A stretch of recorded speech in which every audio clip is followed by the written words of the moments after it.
الله أكبر الله أكبر الله أكبر الله أكبر أشهد أن لا إله إلا الله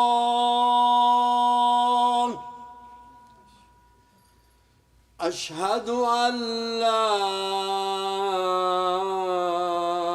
إله إلا الله أشهد أن محمدًا رسول الله أشهد أن محمدًا رسول الله حي على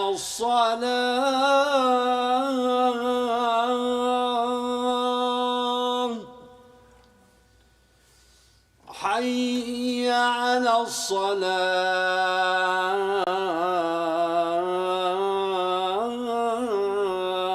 الصلاة حي على الفلاح حي على الفلاح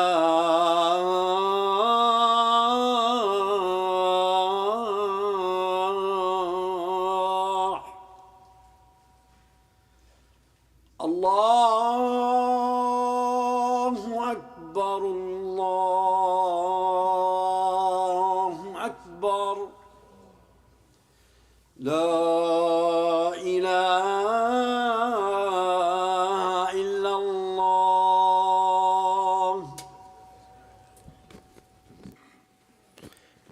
إن الحمد لله نحمده ونستعينه ونستغفره ونعوذ بالله من شرور أنفسنا ومن سيئات أعمالنا من يهد الله فلا مضل له ومن يضلل فلا هادي له واشهد أن لا إله إلا الله وحده لا شريك له واشهد أن محمدا عبده ورسوله أما بعد أحد أحد أحد أحد أحد أحد. In the scorching heat of Mecca, a lone voice, relentless, again and again, ahadun, oneness, dragged through the streets, the alleyways of a city of kufr, undeniable to the ear, touching every soul, echoing through the land in the rock of Mecca, dragged through the alleyways, drenched in sand, digging in the fissures of his body, pain in his nerves, the voice increasing, declining, inaudible, a single mission to speak the truth, even when silent.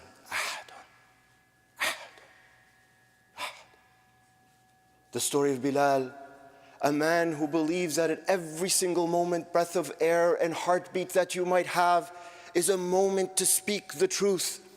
I've been traveling with my research assistant, Khalid, who will be actually delivering the prayer. And we have been traveling from Michigan to Minnesota, to Wisconsin, to Arizona, asking, where are the people of truth? Where are those who pursue justice? A few feet away from the president's home on Delaware pavement, the protesters speaking out against the vile, torturous genocide committed at the very hands of our government. Honking cars, erected tents, people of conscience, Muslim and non-Muslim, together speaking the truth. The bullhorn passing from one person to the next, approaching me. I see it. Mustering courage, resisting tears, I grab the bullhorn, I begin. My name is Hassan, Abdel Salam. I'm a professor of human rights, strategy, and movement making. And in the year 2022, for a year, conducting research on the occupation in occupied Palestine, my home, Jerusalem and Silwan.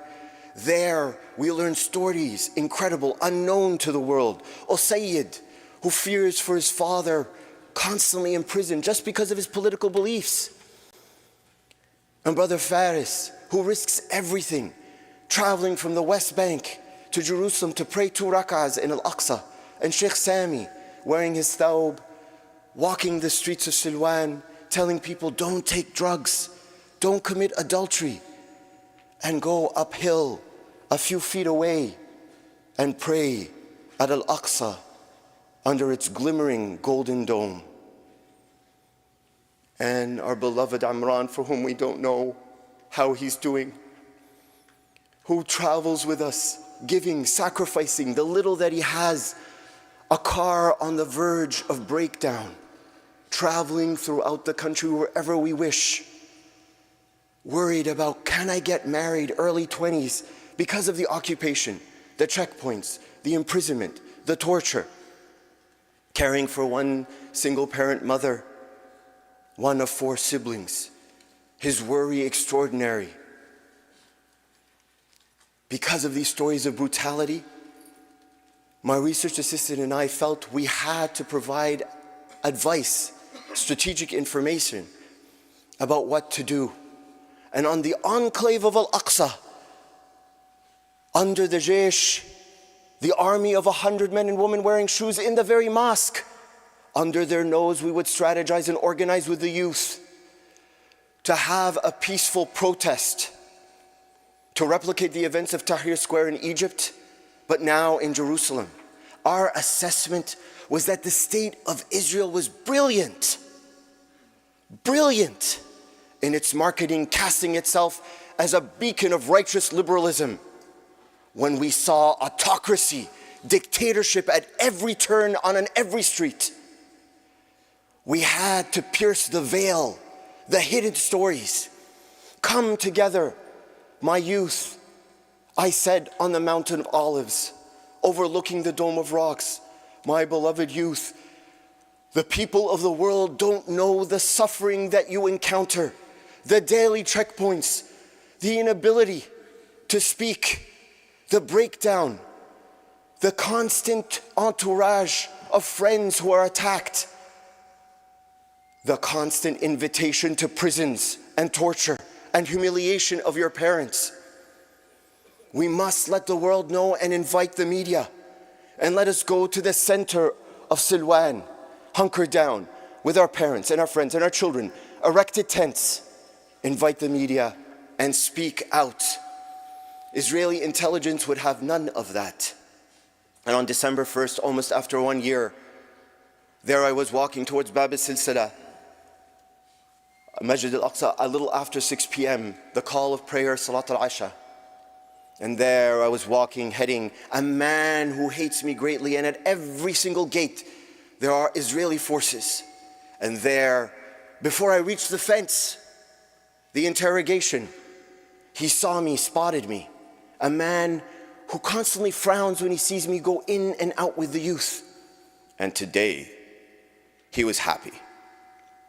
He came pacing quickly, ensuring to capture. He gestured, I stopped. He scrolled through the phone, and there was my picture, my photo. And then began a chapter of research unimaginable, an ethnography unparalleled. I was handcuffed on my hands, handcuffed on my legs, burning into my skin, digging into my nerves, burdening my step, ordered to walk, painful, confused, people talking Israeli forces all around me, Arabic, English, and Hebrew, stripped naked, paraded through the old city, thrown into a van, taken to the infamous Mascobeya prison, processed, laces out, claustrophobic, blindfolded, impatiently dragged by my guards as I tiptoed, bumping, stopping, in humiliation, dragged to my dungeon cell, poorly lit, my company, a toilet hole in the ground, its stench evident, scent profuse, filling the prison, my heart rate increasing. I hear the clanking of the keys behind the two metallic doors. The interrogators have returned. Blindfolded, handcuffed, dragged, handcuffed, blindfolded, lifted. Why are you here? What does it mean that you're ending the occupation? Amran is behind these walls. Sheikh Sami is behind these walls, humiliating us that the youth that were working with us were now also detained and tortured because of us. One man, as I was sleep deprived, interrogators would come, their shifts, entering into my interrogation room. One would end and another come. This particular truly despised me, sitting right beside me, me handcuffed to my chair, his face in my face. He tells me, I clean myself each day with bleach because I talk to scum like you less than spit. The humiliation extreme. Meanwhile, my beloved research assistant Khalid was taken to Ashkelon, a few miles north of Gaza. There, he was in what appeared to be a prison complex. Palestinians speaking perfect Palestinian dialect, Arabic. He would lead the prayer. They would ask to do halaqas and wanted to learn more about Dr. Hassan's strategies, ideas, beliefs. Suddenly, he was returned after several days to Jerusalem. Welcome to Jerusalem. The interrogator told him every single person in that complex was Israeli intelligence. All they wanted to know was what Dr. Hassan's strategy was this year. Fearful of peaceful protest, fearful that the world will know its autocracy after 76 years. The humiliation extreme. Millions of dollars spent to learn this strategy.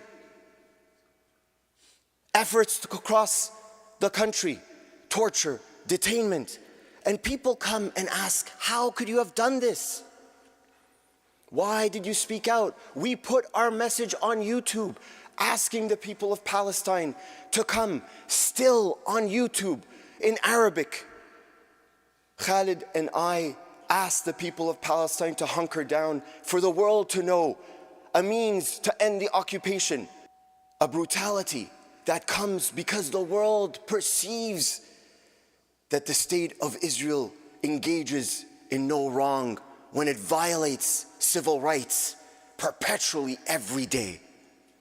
And people say, how could you have done this? Why did you speak? How could you have spoken? Don't you know, are you a fool? You actually strategize in the enclave of Al-Aqsa? You put your message on YouTube? Are you a fool? You're a doctor. You have a PhD. You have 3 law degrees. How could you have spoken? How could you have spoken? My dear brothers and sisters, the real question is, how can we not speak? In an era of genocide afflicted upon our ummah, that in 14 centuries of Islam, historians will say that the greatest hit that came upon this ummah happened this past year. What does that mean about the leaders who orchestrated this vile attack, a punctuation after multiple attacks upon this ummah, vulnerable? I happen to be one of the founders of a political movement. And what I say is not endorsed by this message, as I say entirely in my personal capacity. We are 4 days away from the election. And I come here begging and imploring. And wallahi, I will kiss each of your hands. Wallahi, if you ask me to kiss your feet, I will. Allah is my witness. I beg of you to vote for our people. Muslim Americans might be the most powerful Muslims on the planet, and yet they don't know it. We came out protest after protest after protest. They never listened. We have all the evidence, and they still send their billions to kill our people. A rain of munitions and bombardments on an innocent people on the verge of disintegration. And all they ask is for us to do the little we can. a fraction of a second it will take to vote. If you spend time protesting, that was a million times more time than to go to the ballot box.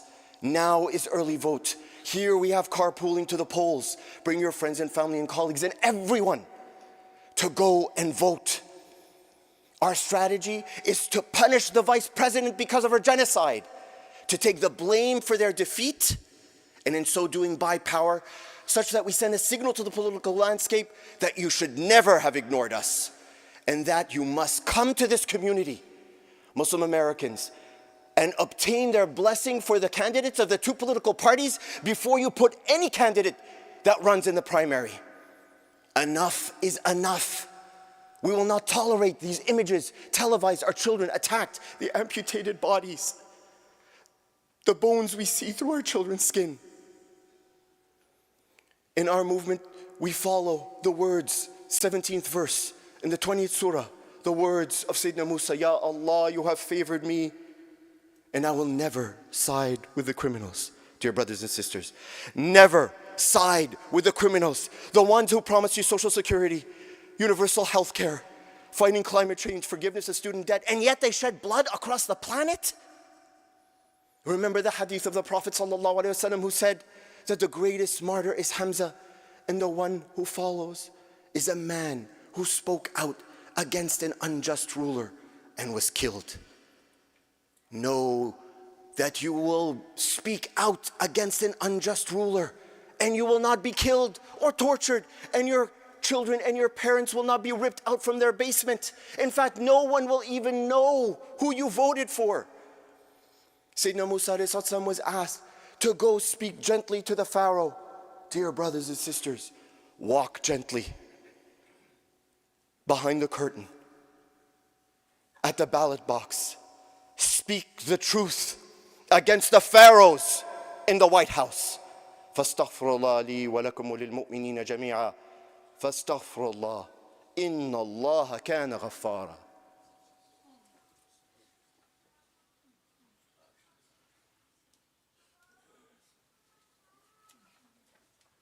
Bismillah wa salatu salam ala Rasulullah. Welcome to the end times. Will we be few in number? They asked. No, you will be huge, like the foam on the ocean, proliferate. Our beloved Prophet ﷺ prophesizing today, a time where we are like foam, fearful of even speech. Let us turn the page here. We think that change will happen from the places from which we were descendant. But perhaps it is here in the very house of the Pharaoh that Muslim Americans can begin a transformation from the glimmering cities of Dearborn and Phoenix, Milwaukee and Atlanta. Our strategy in the swing states where Muslim Americans are likely to be far more numerous than the margin that separates the two top candidates. This very hall right now could be the number that divides the two candidates in Michigan. You sit in a swing state. The polling is so close, each of you will make a difference. Do not leave. Do not leave this masjid without promising to yourself and to Allah subhanahu wa ta'ala that you will vote and bring family. You could vote at any time. There's automatic registration. Early vote ends on Sunday. On November 5th, on Tuesday, you can go and vote that same day and register that same day. Do not let this responsibility that comes from Allah subhanahu wa ta'ala befall you. Regretful. There are those who act before November 5th, and there are those after November 5th. Have you ever been invited to the cowering corners of your masjid where a beautiful brother, sister says to you, don't speak, stay silent? Your car, your wife, your children, your degree. Nothing will happen, my dear brothers and sisters. A vote, no one knows what you voted for. Nothing bad. Insha'Allah, go and speak the truth. When I was going through the courts in Jerusalem, I would speak out before the judges who had my fate in their hands. And at one point, behind bars, I met one of the youth we were working with in Al-Aqsa, Brother Faris. There, behind bars, he was pacing back and forth in front of me, anxiously. I was sitting in front of him, feigning calmness to bring solace to our brother. And he asked me a question. He said, "What will you do if you ever go back to America?" And I never thought that I would. The interrogators would barge in, promising that I will never be released. But I decided to answer. Here a man tortured, attacked, imprisoned before, early 20s, married, has family, parents to worry about. What will you do if you ever go back home? I answered, I would speak out. And the most amazing thing happened when I answered, reflexively, instinctively. A huge smile appeared on his face. That what brought him pleasure is that you now would hear his story and worry for him. That you now would know his suffering even though you never met him. That you would act and do anything you can with our limited power. And believe me, the power extraordinary that you have. Make no mistake that this rumble of abandon guarantees the failure of the vice president, the loss of Michigan, and the loss of the White House. That we could depose the leaders who sit atop a superpower. A success that will happen immediately when we know the results on the 5th of November. This ummah is a body. When one part of it feels pain, its entirety feels pain. If you do not have the courage to go, at least feel the pain, the excruciating pain of this past horrifying year, and vote. Remember, you are Brother Faris, and Brother Faris is us. That we laugh together, and we cry together, we fast together, and we vote together. Unified, one word. That a day will come when this ummah strengthened again. And in the classrooms, grade 9 and grade 10, 21st century Islamic history, dear brothers and sisters, go to page 79 of the textbook of that course. Our great-great-great-grandchildren, they will see the pictures in this textbook of Gaza, and they will say it was an evident genocide. How could it be? They ask, raising their hands with their professors, their teachers in grade 9. How could it be that there were those who didn't vote? There were those who voted for the vice president. And they will valorize as heroes their great-great-grandparents who voted. Perhaps the image of this very mosque on November 1st will be in that textbook.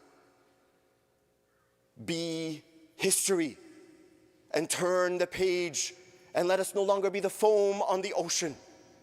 Never side with the criminals. Speak out, vote, and voice the truth. I invite you, dear brothers and sisters, hold my hand and come into my prison, a place of trembling anxiety, a place of personal cowardice. And look at the face of Brother Faris smiling. His smile was not to me, but the knowledge you would all hear. His smile to each of you, that even while he was tortured, he smiled immediately just at the thought that you would act and know his story. The oppressed are not waiting for us to end the bombardments or make the propaganda vanish.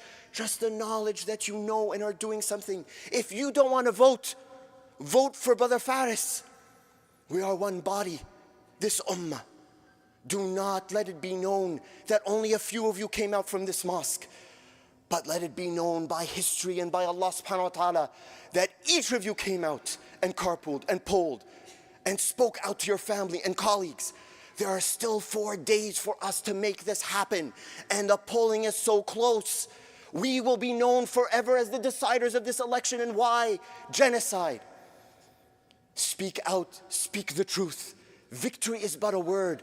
This ummah needs a victory. Victory is but a word, a single word of truth, justice, a single word, a vote, a voice, single. أحد أحد أحد أحد أحد أحد ربنا آتنا في الدنيا حسنة وفي الآخرة حسنة وقنا عذاب النار إن الله وملائكته يصلون على النبي يا أيها الذين آمنوا صلوا عليه وسلموا تسليما أقيموا الصلاة